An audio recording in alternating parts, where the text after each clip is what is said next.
Great, guys. So we are on the last topic of into the complicated marriage relationship status.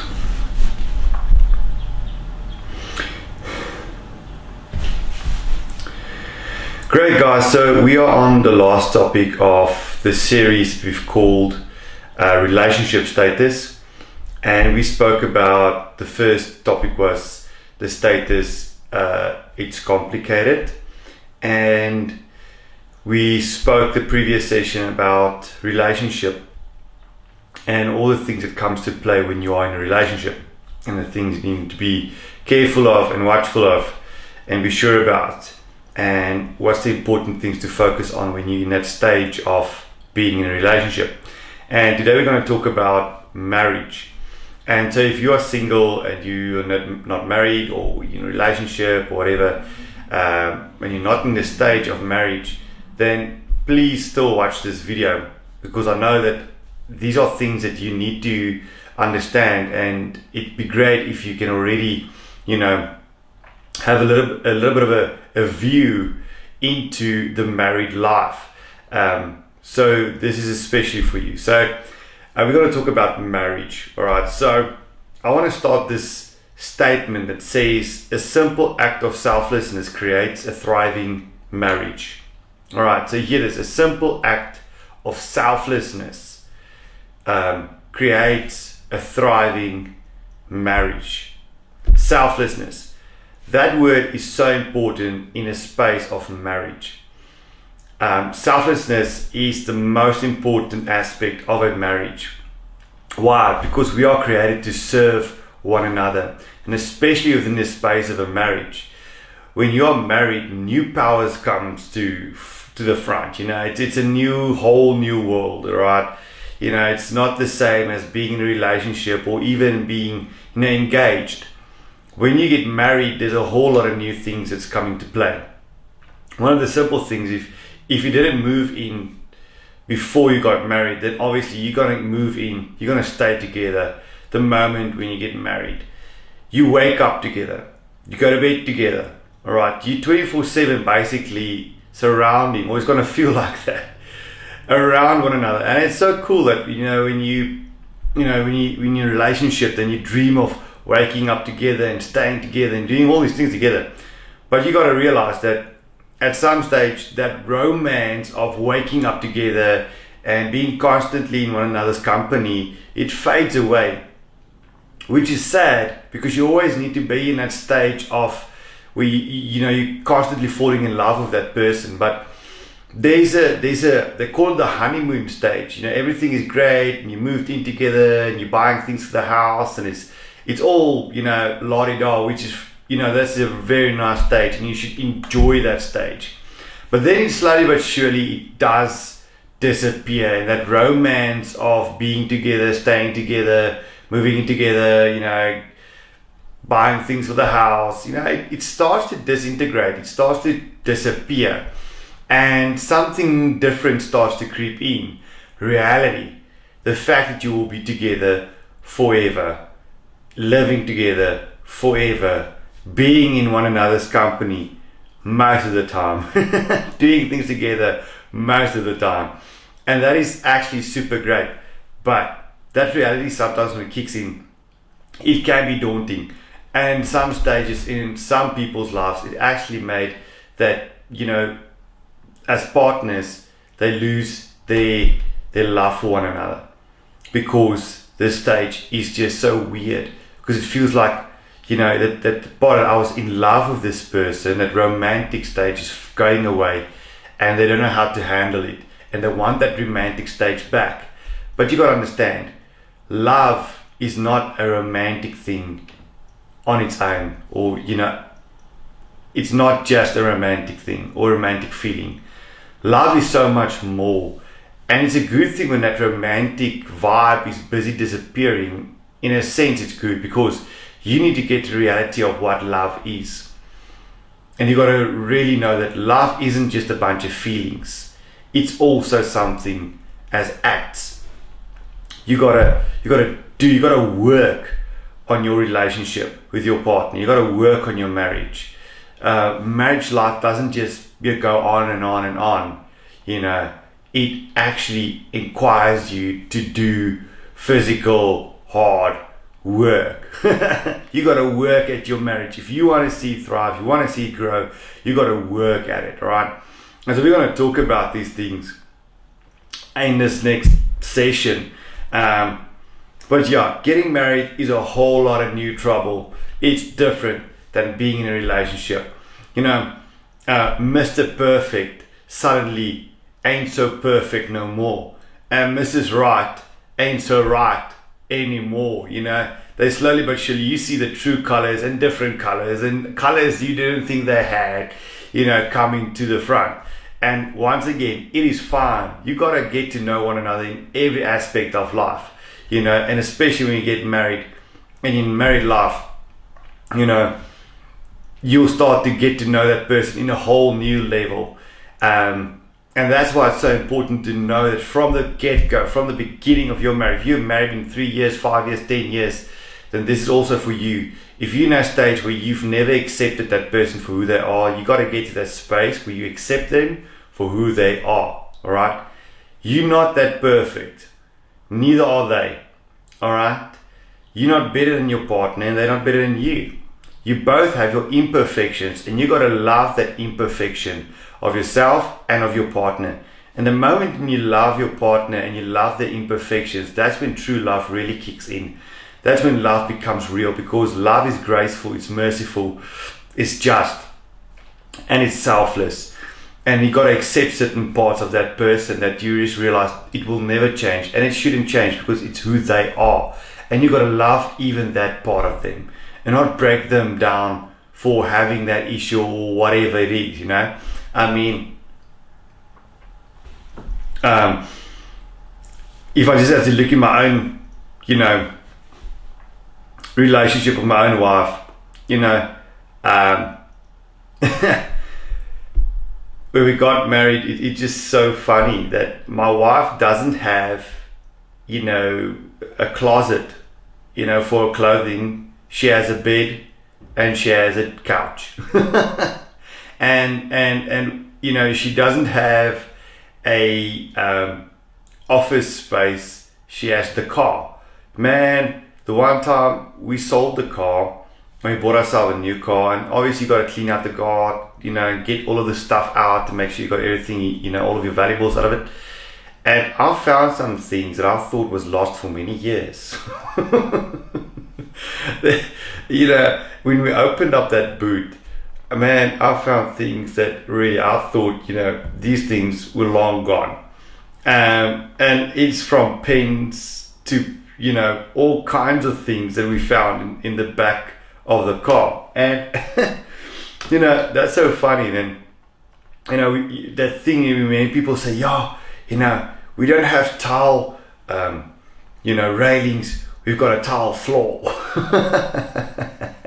I don't know how to put the tiles on the railings. The tiles always on the floor. And you always hear these things when you're standing around the bride and people talking about their marriage life. And I'm just laughing because that's part of marriage. You got to get to know one another in that sense as well.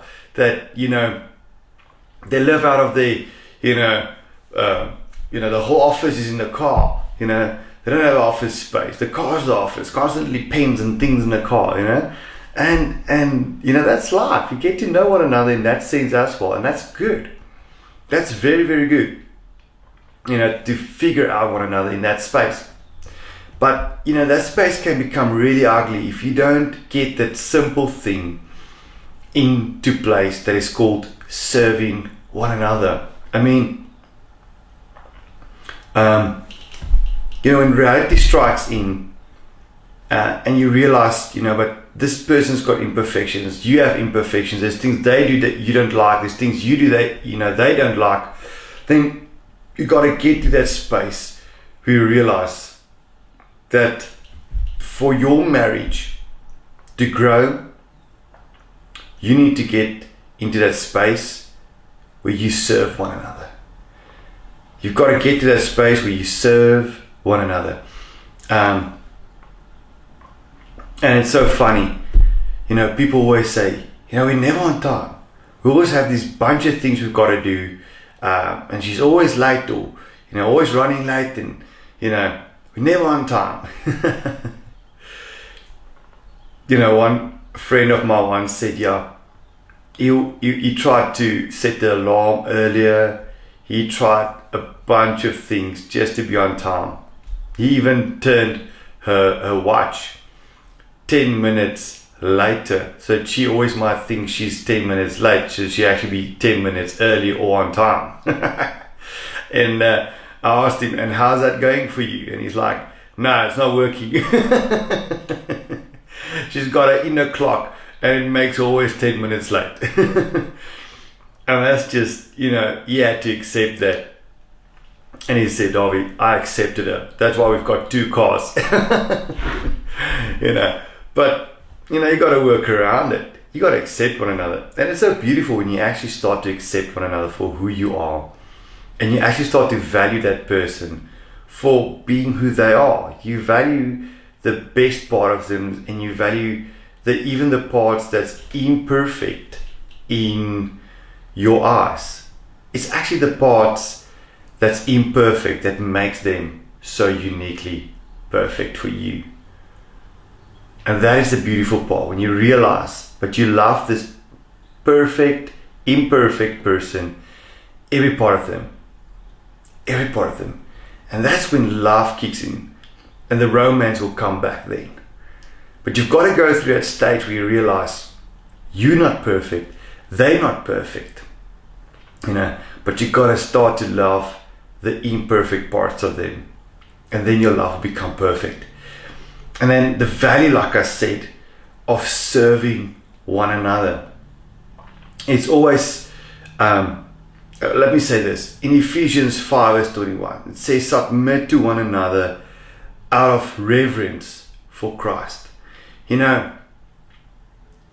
We always, not always, back in the day, grandma and grandpa, the things we were learned about marriage is, your wife, or, always makes the food and is always serving you as a man, because you as a man are the head of the house. And that's correct.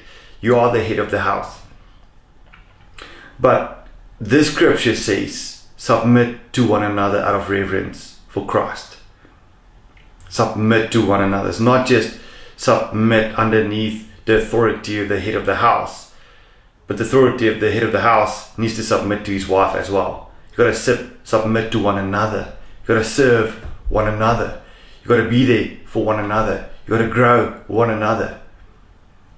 It's a mutual thing. It's not just the one person must serve and give and do everything while the other person just receives. If the one person is always just on the receiving side and the other person is always just on the giving side, that's when a very dangerous thing creeps in, and that's disloyalty. Even love starts to creep out of the door, slowly disappears, because that person always feels like, I'm always serving, I'm always giving, always doing. They always just want, or expecting these things to happen or fall out of the sky.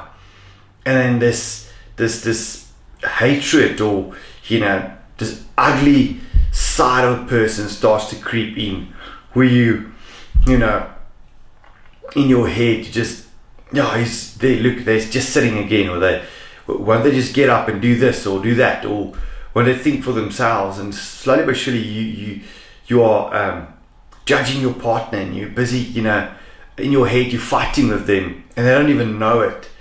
And that's when marriage, when one of the partners becomes disloyal and a third party comes to play.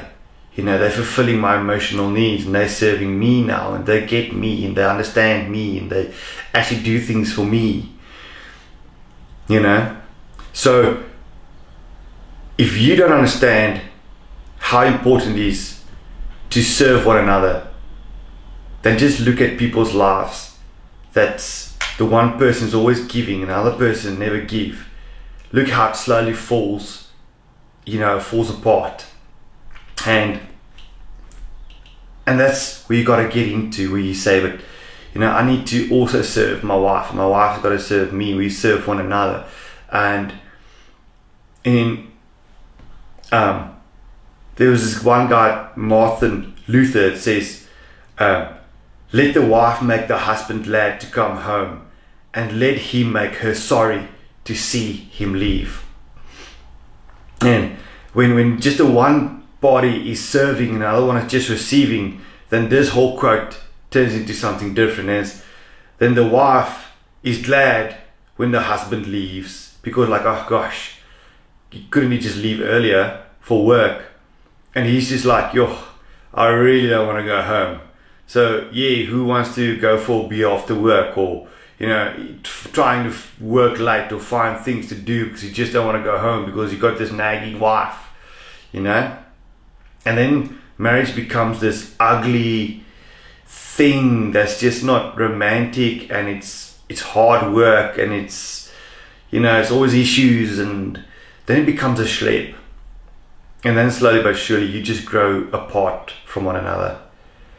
But when you serve one another, when you're there to actually, accept every part of that person, and you love them, and you do things for them, not them just for you, and it becomes this thriving, growing, exciting thing. And then this quote, let the wife make the husband glad to come home, and let him make her sorry to see him leave. Then there's that thing, do you really need to go to work?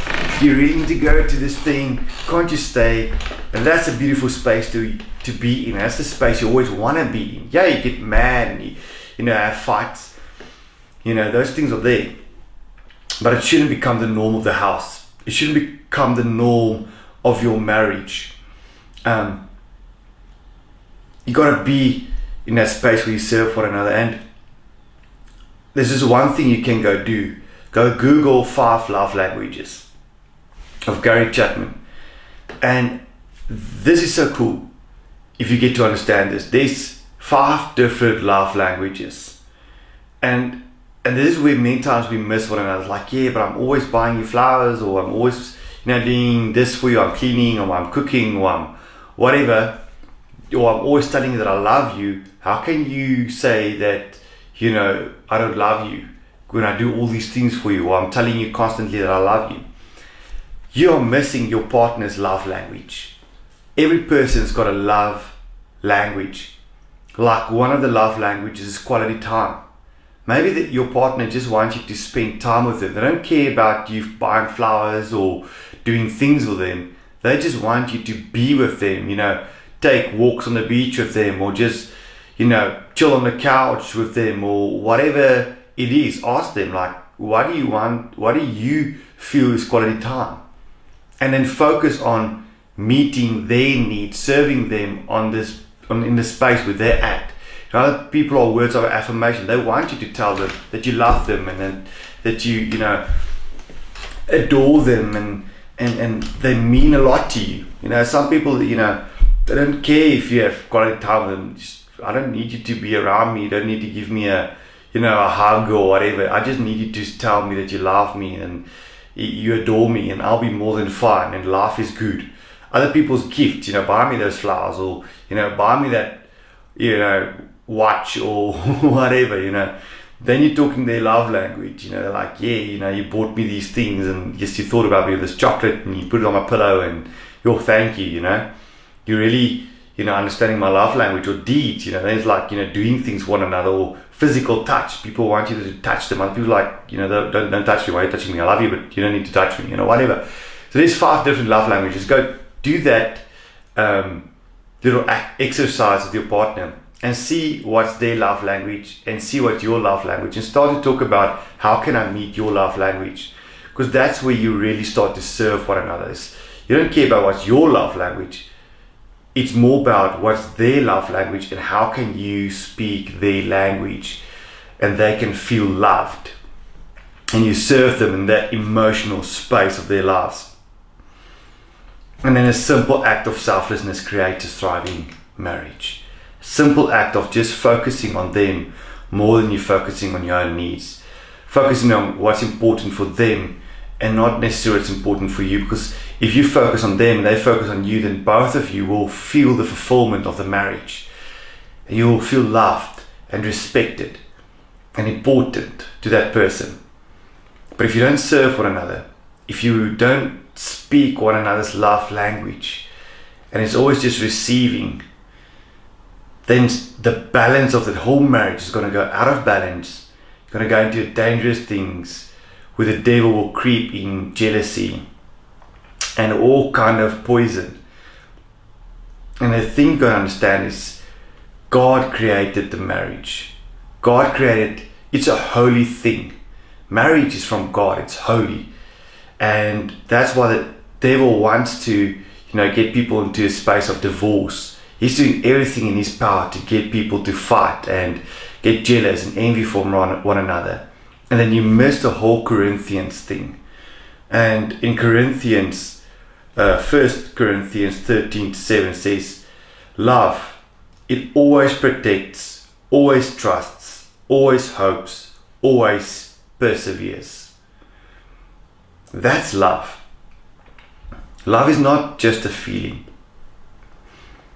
Love protects, it trusts, it hopes, it perseveres. It serves, it's graceful, it's mercy, it's accepting. That's love. And we all want love. We want to be in a relationship that thrives and bring the best out of me. If you want to bring the best out of your partner, get to know their love language. Speak it. Serve them. And you will see how you will find fulfillment. How they automatically will serve you and love you and be there for you in the way you need them to be there.